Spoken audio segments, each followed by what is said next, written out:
Olá e bem-vindos. Todos nós sabemos o que é um dia quente, mas quando é que o calor deixa de ser apenas desconfortável e se torna verdadeiramente perigoso?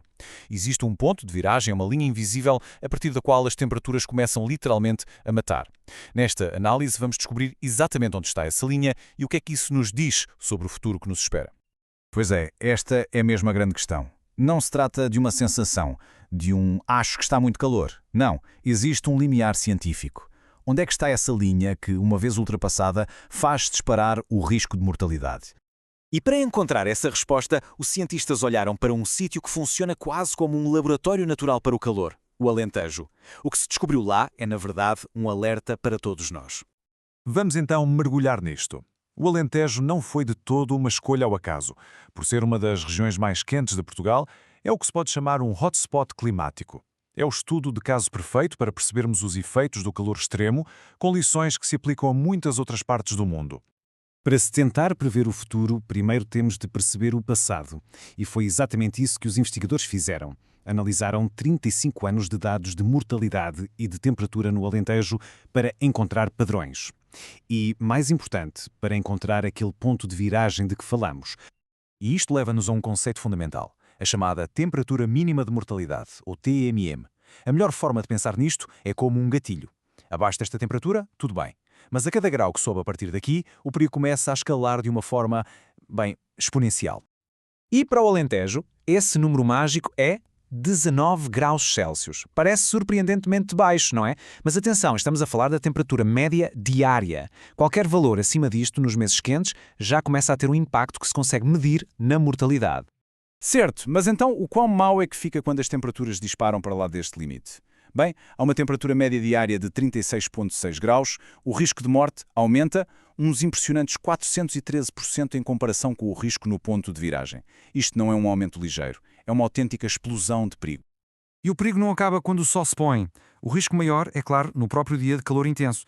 Mas o corpo ressente-se. O estudo descobriu que o risco elevado de morte pode continuar por, imaginem, até 5 dias depois da exposição. E em termos de vidas humanas, o que é que isto significou? Ao longo daqueles 35 anos, estima-se que o calor acima do tal limiar de segurança foi responsável por 5.296 mortes no Alentejo. Isto não é só uma estatística, são mais de 5.000 vidas. E agora, uma das conclusões talvez mais surpreendentes. Nós pensamos logo nas grandes ondas de calor, certo? Mas o que a investigação mostra é que o maior impacto, o impacto cumulativo, vem muitas vezes de dias quentes isolados ou de períodos em que as temperaturas são só moderadamente altas, mas muito frequentes.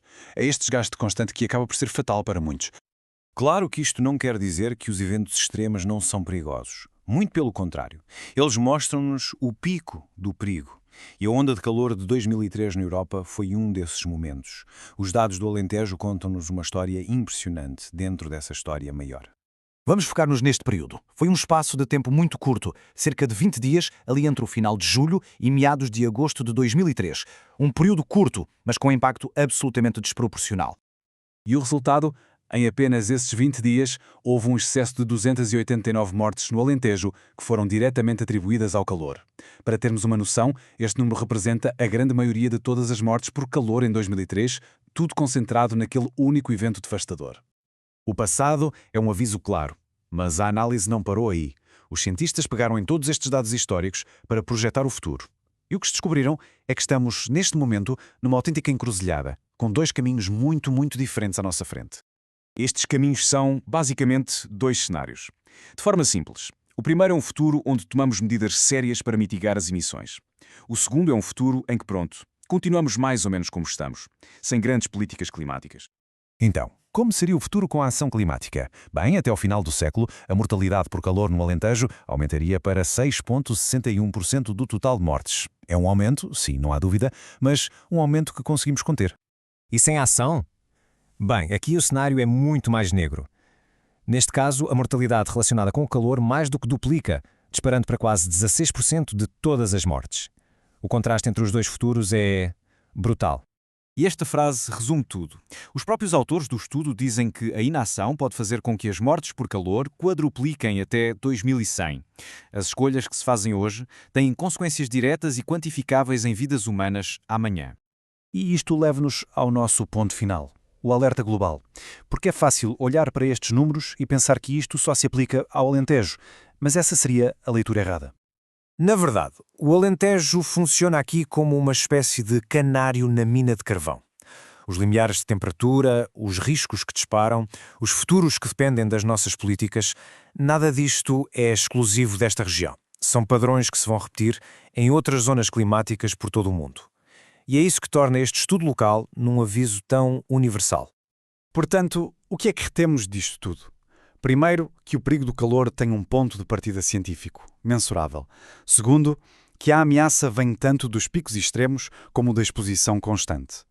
Terceiro, que o custo em vidas humanas é enorme, mesmo olhando apenas para uma região. E por fim, e talvez o mais importante, o futuro não está decidido. A mitigação faz uma diferença gigantesca. O que nos deixa com a pergunta final. Este estudo mostra-nos 2 futuros possíveis, um de mitigação e outro de inação, e cada um tem um custo humano dramaticamente diferente.